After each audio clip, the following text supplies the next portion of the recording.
Chers frères et sœurs, s'il y a une réalité qui traverse tous les textes liturgiques de ce 13e dimanche du temps ordinaire, c'est celle de l'hospitalité. La première lecture de ce jour nous donne d'être témoins de l'hospitalité d'une femme riche de Sunam à l'égard du prophète Élisée. Et de ce récit, plusieurs clés nous sont offertes par la femme en question pour vivre la vraie hospitalité, l'hospitalité selon le cœur de Dieu.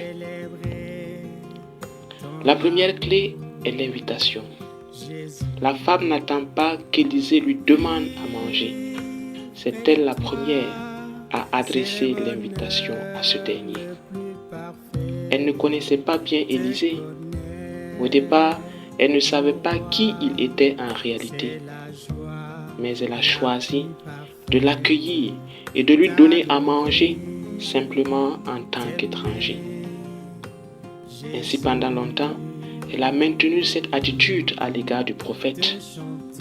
Elle accomplissait ainsi non seulement un acte de courtoisie, mais un devoir moral et social qui incombait à tout Israélite de son époque. Les Israélites, en effet, ne pouvaient pas voir un étranger traverser leur ville sans toutefois l'inviter à se désaltérer, à manger ou même à se reposer un peu avant de continuer sa route. Surtout à certaines heures de la journée, on peut se rappeler à cet effet de l'épisode de Jésus avec les disciples d'Emmaüs. Ces derniers, voyant qu'il se faisait déjà tard, ont invité Jésus à rester avec eux. Reste avec nous, car le soir approche et le jour baisse. Frères et sœurs, il faut reconnaître qu'aujourd'hui, accueillir un inconnu n'est plus courant. On a peur de tout le monde. On se méfie de tout le monde, encore plus de l'inconnu, de l'étranger. Il suffit tout simplement de considérer les politiques migratoires de nos États pour nous en convaincre. La femme de ce récit nous apprend beaucoup dans ce sens. Comme elle, il faut oser l'hospitalité. Si nous attendons qu'on nous demande avant de donner, nous ne ferons absolument rien, car aujourd'hui, les gens sont très jaloux de leur intégrité, de leur dignité. C'est à nous de savoir sonder les cœurs et les désirs d'accueil de nos frères et sœurs et leur proposer notre aide.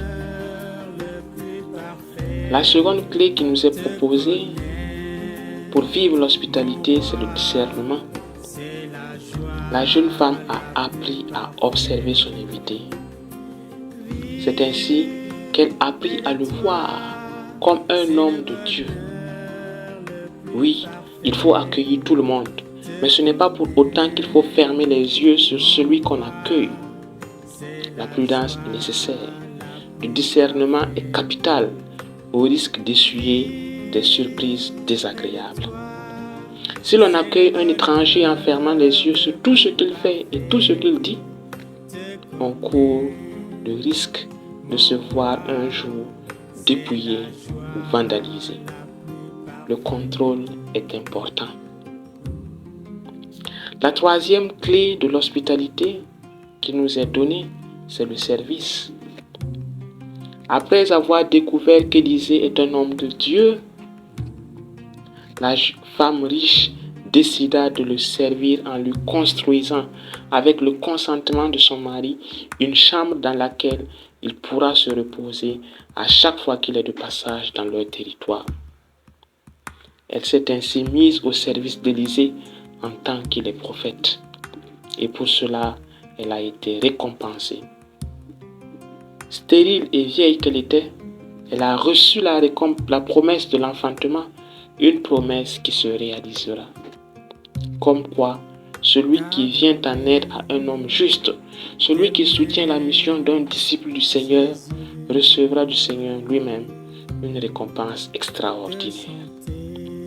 Le Christ Jésus réaffirmera cela à ses disciples en ces termes.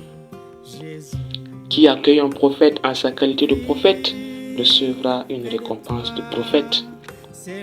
Qui accueille un homme juste en sa qualité d'homme juste recevra une récompense de juste.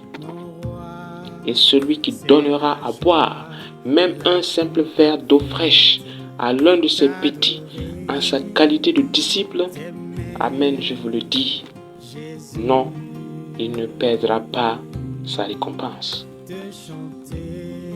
Frères et sœurs, convenez avec moi qu'il n'y a pas de récompense plus grande que Dieu lui-même. Celui qui a Dieu a tout et rien ne lui manque, aimait à dire Sainte Thérèse d'Avila. Dieu est la récompense des récompenses. Et ce qui est fascinant dans l'évangile de ce jour, c'est de voir qu'une telle récompense est accessible à travers l'hospitalité à l'égard des disciples du Christ. Qui vous accueille, m'accueille, dit le Christ. Il s'identifie ainsi à ses disciples. Et celui qui m'accueille, accueille celui qui m'a envoyé. Dieu se donne dans l'accueil que nous réservons à ses disciples. Dieu se fait notre familier, notre intime, quand nous portons une attention particulière à la mission de ceux qu'il nous envoie. C'est vraiment une grâce pour nous d'être de ceux-là qui prônent cette vertu. Oui, l'hospitalité. Il ne faut pas que cela soit un slogan pour chacun et chacune de nous. Cela doit se traduire dans nos actes de tous les jours, sans hypocrisie, sans égoïsme et intérêt caché, mais dans la joie, l'amour et la vérité. L'auteur de la lettre aux Hébreux disait ceci, je cite, « N'oubliez pas l'hospitalité, grâce à elle, certains ont accueilli des anges, sans le savoir. » L'hospitalité est pour ainsi dire source de grâce et de bénédictions abondantes. Frères et sœurs, nous devons dans notre manière de vivre l'hospitalité mettre le Christ au centre. L'accueil que nous réservons aux autres doit davantage nous unir au Christ qui est mort pour nous, comme le souligne Saint Paul dans la seconde lecture. Nous sommes invités à donner au Christ la première place, être prêt à tout subir, à tout endurer pour lui. Il doit être la priorité des priorités, la finalité des finalités, même dans nos rapports interpersonnels. C'est ainsi que nous devons comprendre cette affirmation du Christ quand il dit « Celui qui aime son père ou sa mère plus que moi n'est pas digne de moi.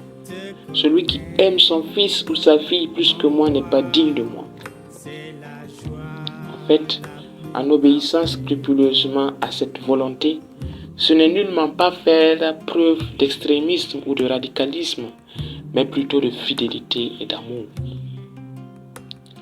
Si nous faisons du Christ notre priorité, naturellement, nous aimerons les autres, puisque le Christ nous renvoie toujours à l'amour du prochain. Faire du Christ la priorité des priorités revient à faire de l'amour des autres la priorité des priorités. Qu'il en soit ainsi pour chacun et chacune de nous, aujourd'hui, maintenant, et pour les siècles des siècles. Amen.